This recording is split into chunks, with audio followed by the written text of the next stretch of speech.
So the other day, I had a moment. I was walking out of Walgreens, just grabbed some stuff, was moving through the parking lot, and I paused for a brief second and just looked at my car. Now, a little bit of a preface here so that you know I'm coming from the right place, right? I think those of you who've been listening to me for a while, you know I really don't delve into money or material things, not because I think they're bad, right? Or because I don't like them. Money is great, it makes life a lot easier, but more so because they're not really what lights me up, right? And in fact, I think they're a byproduct of the important things, right? It's like if you do the important things right, then the money usually follows. And so I like to spend my time talking about the quote-unquote important things. But for the first time, I spent a little bit of money on my car.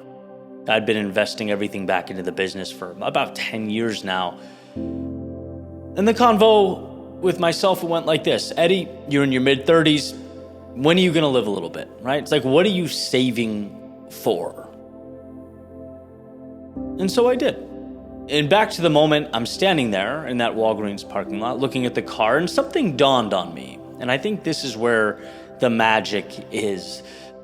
10 years ago, I was worried about rent, right? I had very little other than a laptop and an old dynamic microphone that I would take with me into bars, when I was playing my set with my acoustic guitar.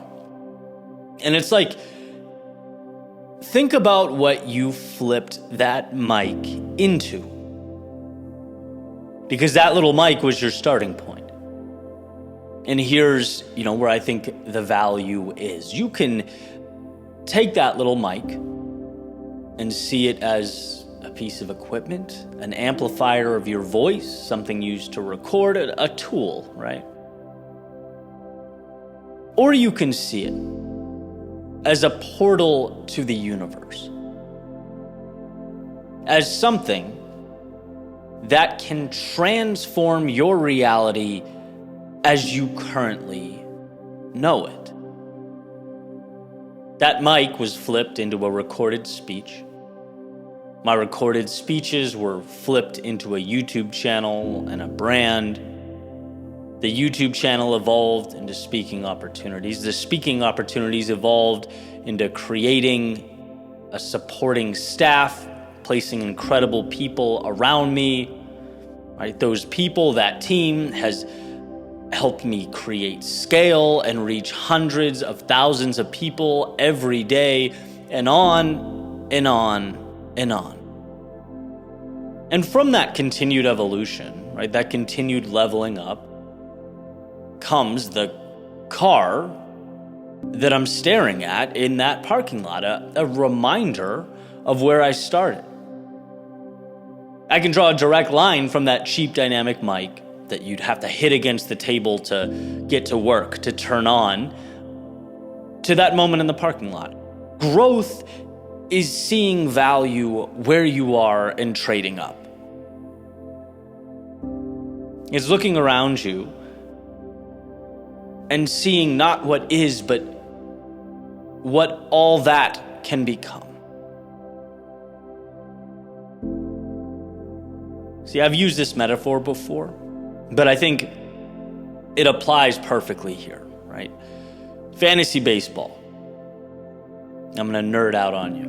Right? After college, my friends and I, played for a few years to keep in touch. And believe it or not, I learned a ton from it. And so in a nutshell, this is how you win. You see the value where you are. Value that hopefully your opponents do not see, right?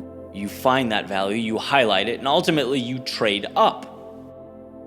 Every player is an opportunity. A little dynamic microphone. Right? The question is, can you turn each one into your dream car?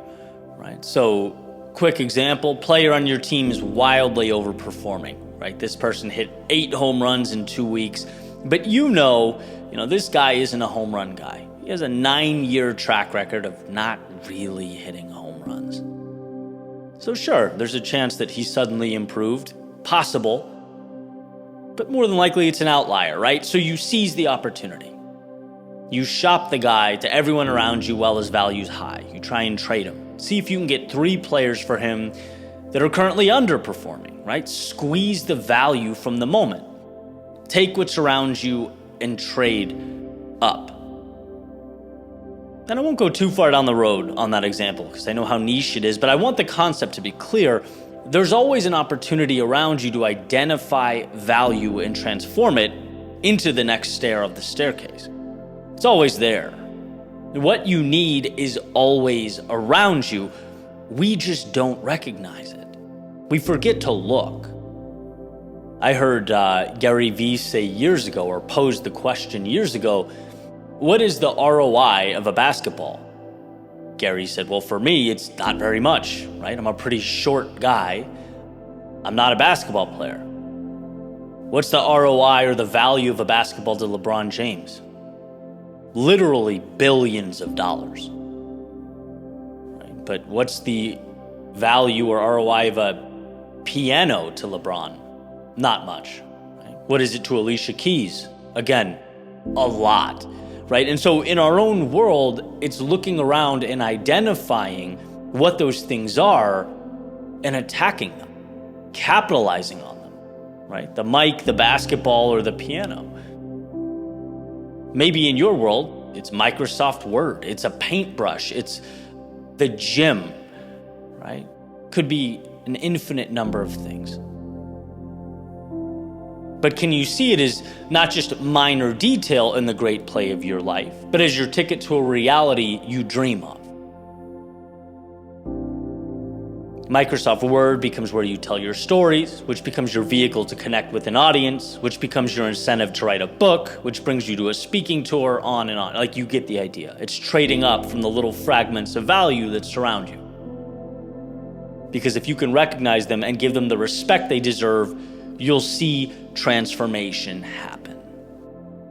That little mic and the courage to pick it up drove me home from Walgreens that day. It's the reason I'll be speaking in multiple countries over the next few weeks. It's the reason I get to share stories and pour into others with the hope that they do the same in their world. Look around you. There is value. But the question remains the same, right? Are you willing to, 1, identify it, and 2, capitalize on it? Because a future you, walking out of Walgreens in a few years, will be grateful that you did.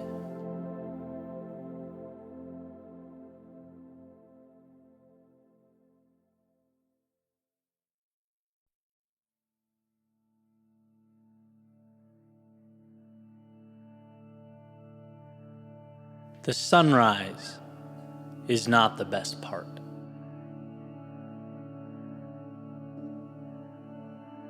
I want to explain something I've tried to articulate over the years, but at least in my mind, have never quite captured how I feel or what I mean. Because I think it's important. Now, a tad trivial, or could be seen that way. In fact, I picture one of those memes where the top says nobody, and the bottom would say Eddie screaming about the sunrise for 10 years. Whereas a buddy of mine recently said, a bird flies over my right shoulder and I want to go home and write a novel about it. But, truth be told, there's beauty in the mundane. And I think when looked at correctly, some of our greatest lessons about ourselves, about the world, and about how those two things often aren't as different as we might be inclined to think, shine through. So we're going at this again, one more time. The beginning, 4 a.m., I couldn't sleep last night. So I got up, I got dressed, went to the Dunkin' Donuts drive-thru around the corner, and was sitting there right as it opened at 5:30. Got my French vanilla coffee and headed to the beach to see night turn to day. And here's an interesting thing. If you were to search sunrise Pompano Beach on that particular day, it would have told you 6:28 a.m. I got to the beach around 5:40. And this will become more and more relevant as I sort of progress here. But when I arrived, it was dark. There was not a soul outside, except for a man with a dog, who for some reason warned me that he had a dog, and another man twirling around a glow stick. Listen, Florida's the best place I've ever lived by far, but it keeps you on your toes, man. So I walked by them and found a spot by the water. I sat down, and it was truly theatrical. It's almost hard to find the words for the South Florida sky in the morning as night turns to day. Right? And as I'm sitting there looking out over the Atlantic, you can see right where the ocean and sky touch these little patches of teal and orange and pink that start to slowly break up the darkness. Almost like someone's dipping their brush in paint and just flicking it at a canvas. Random assortments of colors. And it's very interesting because it happens subtly and somehow all at the same time. Piece by piece, these little neon strips start making their way over the horizon. I just sat back with my coffee and I watched the world around me come to life. Birds start flying over the water. The sand rake, if that's what it's called, started driving around, preparing the beach for everyone that would come visit that day. You start to hear voices and laughter infiltrate, the beach around you. And here's my thing.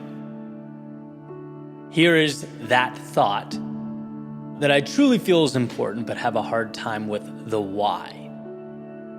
It's how people show up at 6:15 and make their way to the sand to watch the sun come up. Obviously, understandable. It is an incredible sight. To see that giant ball of fire emerge in the distance, seemingly make its way up into the sky, I get it. I just can't help but feel like in some way, it's similar to fast forwarding a movie to the point where the villain's already been defeated, where the problem's already been solved. It's like it's the post-game interview after the Super Bowl. The magic in my eyes is the before. Before the sun rises. It's watching something so dark, so empty, so hopeless, replaced by a masterpiece that takes your breath away. It's seeing out in the distance the light that was coming. It was always on its way. Make itself known to you for the very first time. And as that extravagant march from nothing to something takes place above and all around you, suddenly you can see your hand in front of your face. It's like you blinked and night became day. That type of transformation, that journey from one extreme to the other, it's so incredible, so emotional. It screams hope. It makes it that much harder for me to say, I can't change, I can't let go, I can't build. It's like, look, you just watched the black of night become day. It's a reminder that things are always dark until they're not. We can never see until we can. It's just make-believe until it's real. It's a process of holding on. Sometimes it's just holding on until that paint begins to color in the world around you. So it's not that the others are wrong. Again, I totally get it. I get the appeal of putting the beach chair down at 6:15. snapping some pictures of the sun in its magnificence. I get it. It's real. It's tangible. It's the shiny object. Theoretically, it's what we should be looking at. But let's not forget that magic in its infancy. Because for everything that is, for every sun that rises, its origin was once darkness. Its beginning so convoluted and so bleak that it's only logical one would look around and fail to see reality stretching beyond those desolate confines. The world seems to like pointing out the shiny things and the obvious spectacles.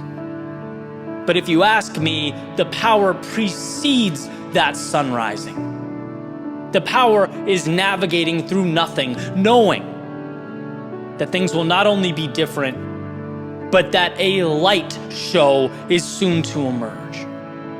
That the line between possible and impossible, between heaven and hell, is showing up.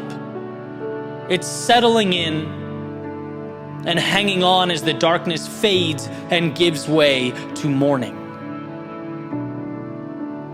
It certainly reminds me to hold on. It reminds me that amidst every storm, I'm living moments that, when zoomed out, comprise the masterpiece. It reminds me to hold on, to find color, to see the beauty, to appreciate the journey, because the sunrise is not the best part.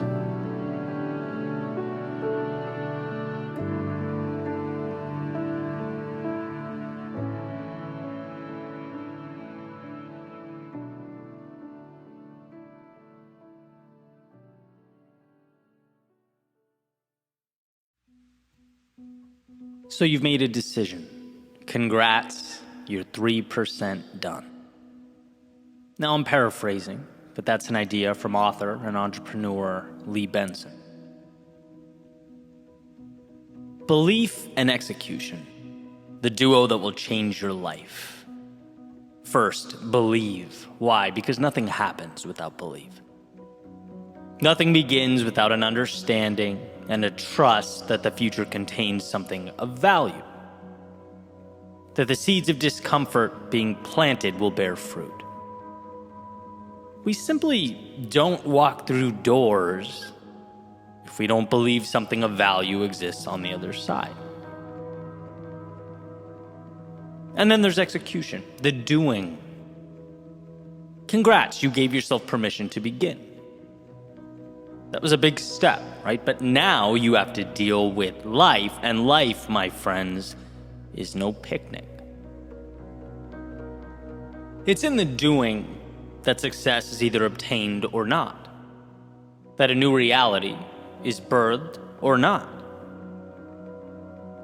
In the book, Your Most Important Number, Lee Benson has said, so you've made a decision, congrats, you're 3% done.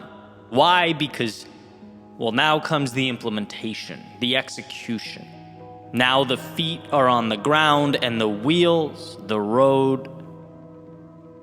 And we must transform the thoughts into things. Thinking can be so much more convenient than doing. Execution is trying things.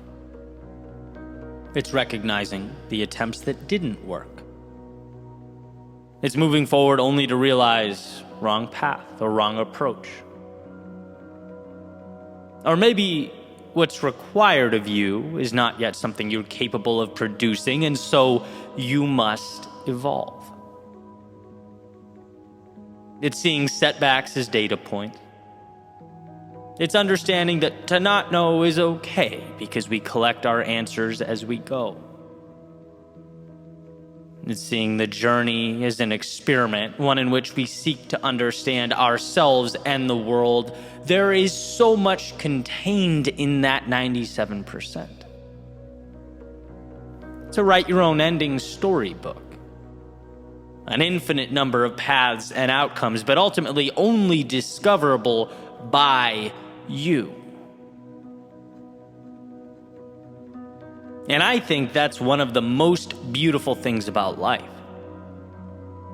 And once you give yourself permission to walk a certain path, once you believe in something greater than the world as it currently exists, you become an artist, painting something that was not there before, using the highs as little benchmarks to remind you why you started to begin with when your landscape becomes gray.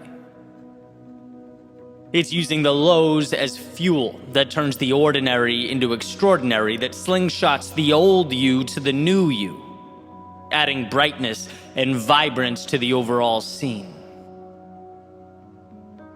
You're encapsulating all of it as you move through that great unknown, as you push further and further into the abyss. You're playing the role of maker, not because you knew how it would all turn out, but because you didn't, and still you executed. Recently in an interview, I heard Alex Hormozi, a now accomplished entrepreneur in his own right, talking about some of his failings, consulting gyms in the fitness industry, the moment when things went south.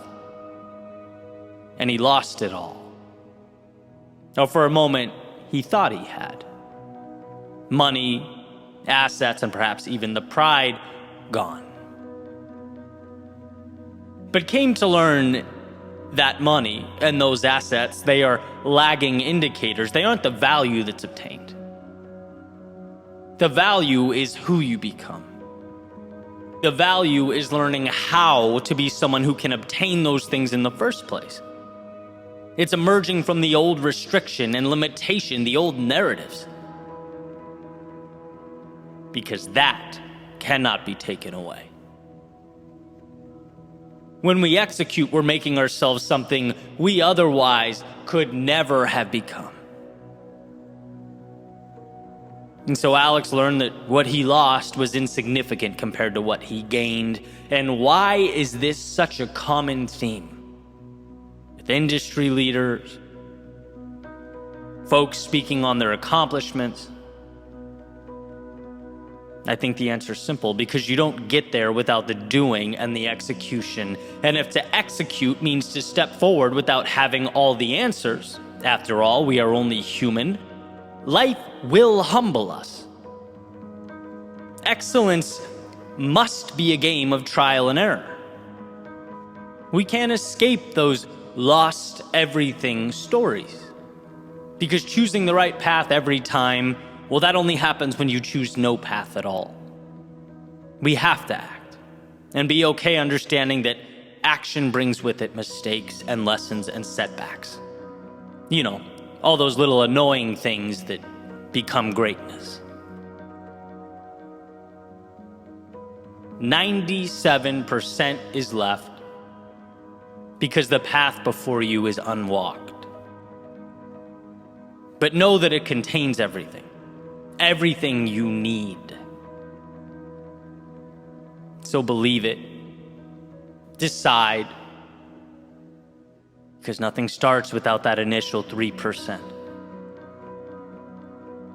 But nothing changes without the subsequent 97. That's where we are shaped. And when you come face to face with the inevitable adversity, know that life might take the material gains. It might demand a price you deem to be steep. It might collect as a toll assets you've been accumulating along the way. But it can't take what you know or who you've become. And that is why you execute. To build the world around you, yes, but most importantly, to build yourself into someone who can thrive in such an environment. It's in doing that the man is built. And as was said in Gary Keller's book, The One Thing, build the man and the world falls into place.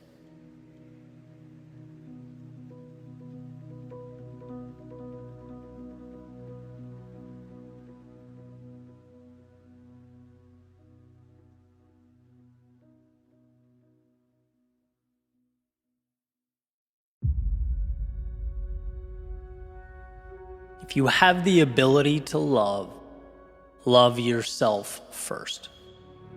Charles Bukowski. So last week I was in Utah, and while I was there I did some guided breath work, which I'd never done before, and honestly was a little skeptical at first. But I try and keep an open mind and gave it a shot. I'm happy I did. It ended up potentially being one of the most important things I've ever done. And I want to share why. Because this breakthrough or aha moment, if you will, was exactly what I needed when I needed to hear it. So this episode's going to be a little different than usual, but I feel compelled to pass it along. So to set the scene, I arrived with a friend of mine to the instructor, Jen's location. She gave us an overview, kind of explaining what the next hour is going to look like, and handed me a notebook to write down my goal for the session. And the notebook becomes pretty important as the story goes on. But I opened it, and I wrote what I'd like to use this session to reflect on. It happened to be the walls that I have a tendency to build around myself, right? That day, that felt like the most pertinent obstacle in my life. I saw it as an opportunity to push back against that reality that human beings love to create normal and then latch onto it. And that's not ideal, because when we do that, we stop looking for places to grow, we stop pushing, we stop seeking to live life to the fullest. In other words, we settle. And so I wrote that down.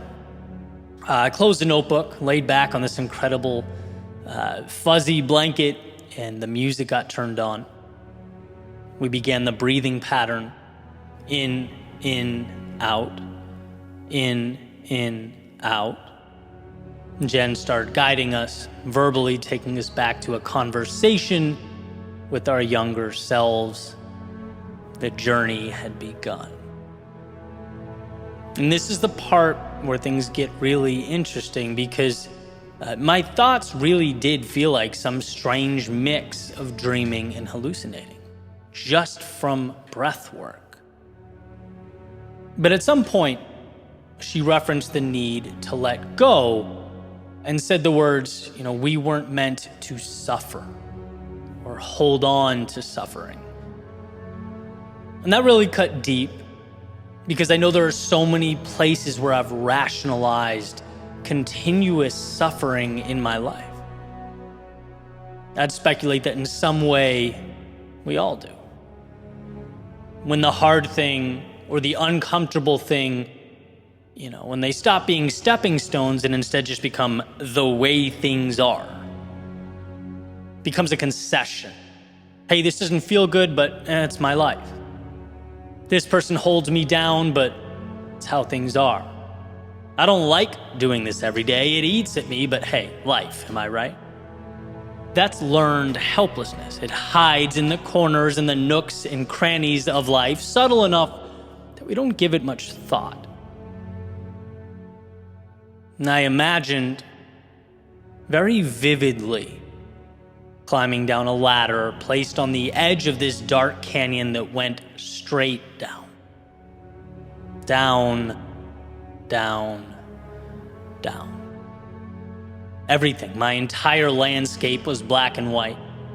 There was zero color, except for the rays of light barely visible at the bottom.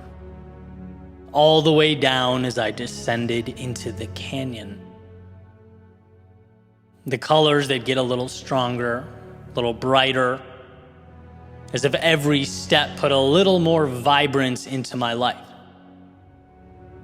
Each move down made things a little clearer, the ladder becoming quicker and quicker, eventually turning into a slide that brought me down to the base of the canyon, where upon landing and standing up, everything was illuminated. Fields of sunflowers, waterfalls, birds chirping, the sun shining, and it was there in that moment I realized my intention for the class, the one I wrote down in that little notebook, well, it missed the mark. Not in the sense of being incorrect or wrong necessarily, but it simply wasn't enough. See, at the root of it all, or at the bottom of that canyon, existed life with the courage to love yourself. Not just accept yourself, not just be okay with your existence, but love yourself. With all your faults and your struggle, with all your mistakes and your history, it became clear to me how much changes when you love with all your heart the person staring back at you in the mirror. The opinions of others, they do not guide your decision making. How could they? How could others know you better than you? In fact, those opinions are part of the black and white landscape to be left behind at the top of the mountain. The consistent suffering you've become accustomed to, the learned helplessness you endure, that's not acceptable to someone who truly loves him or herself. Loving yourself means pushing away that which is not you. It's finding that ladder down to the beautiful world of authenticity and truth, the magic of being aligned with what really matters. And what's funny is, I can talk about breaking down barriers. They should be broken down. I can talk about stepping into fear because it should be confronted. I can talk about finding a way out when we're stuck and a way up when we're down. I can talk about all of that every day of my life. But none of it matters if you don't learn to fully love the reflection in the mirror more than you ever thought you could. Think about the gift you could give to that younger version of yourself. Think about what you could give to those close to you, your family, your friends. Think about what you could do for the world if you left those black and white concessions behind you and lived a life true to yourself. It is, of course, not always easy, but I learned that day that it is the North Star. It's what we build upon. So before we ask how to shape the world around us, maybe we should be asking, how do we embrace the one within us? Maybe we should learn to love ourselves so deeply that those walls don't need to be broken down. Because in time, we'll learn not to build them up in the first place. We'll learn that in a world of black and white, it is acceptance and trust and confidence and love that gives it color.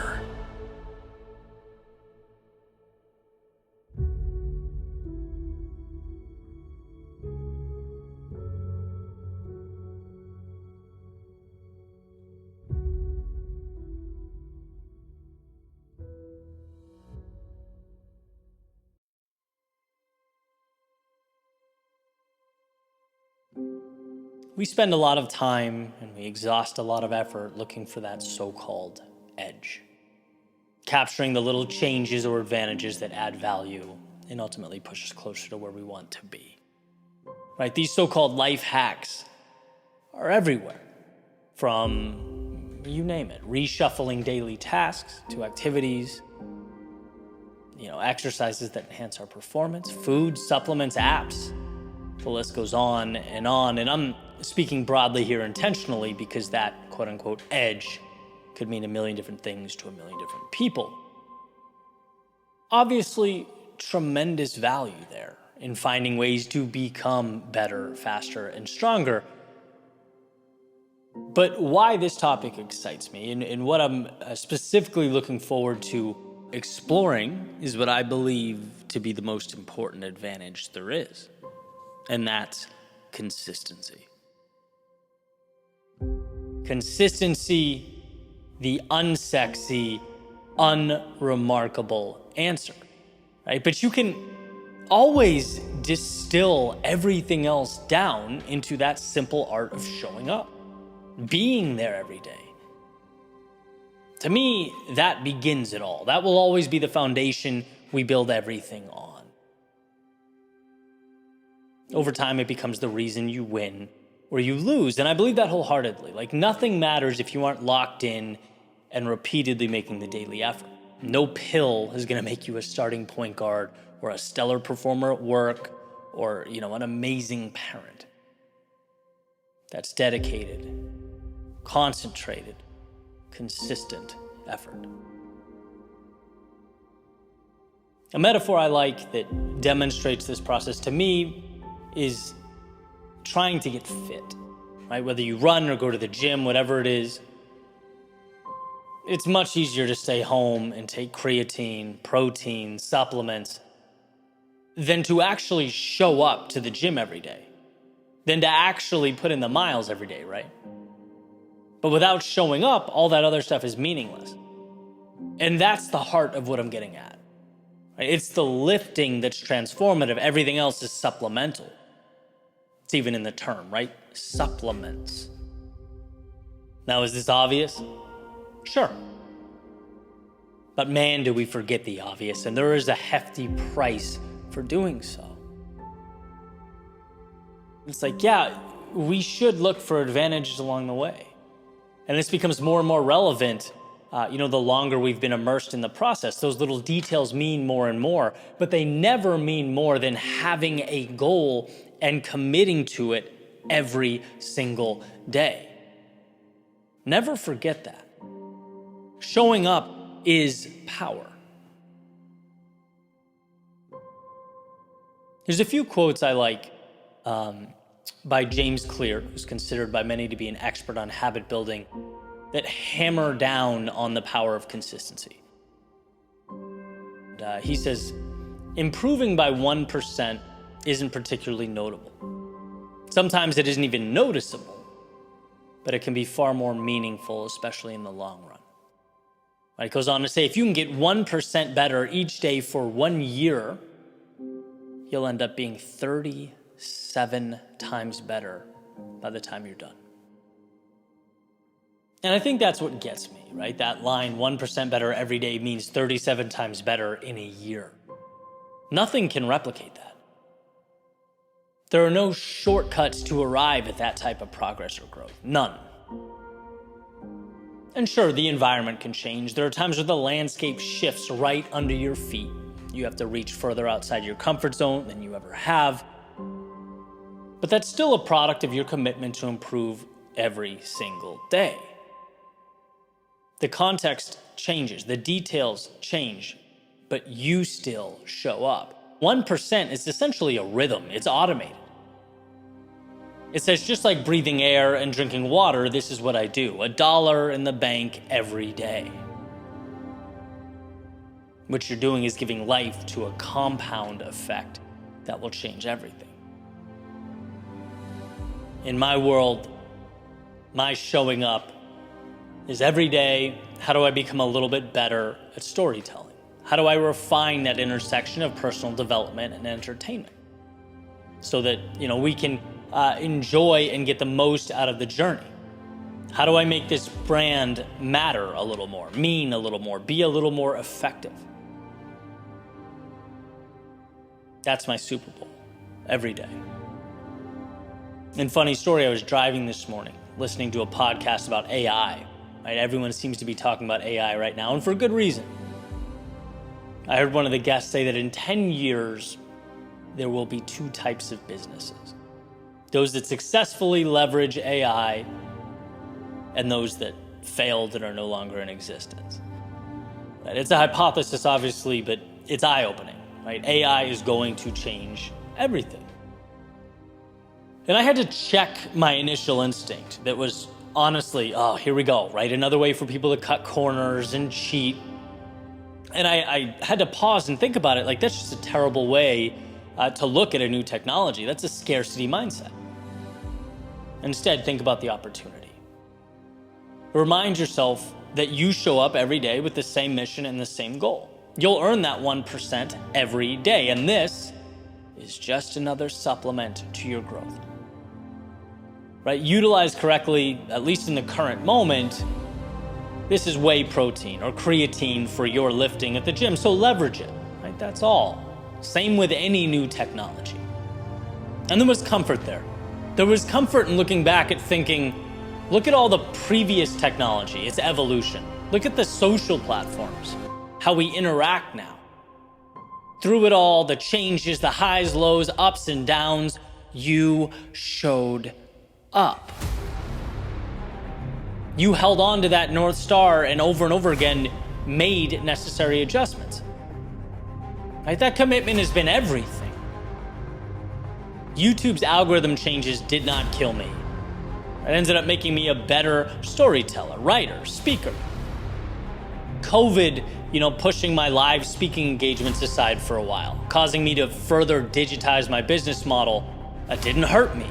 It made the brand bigger.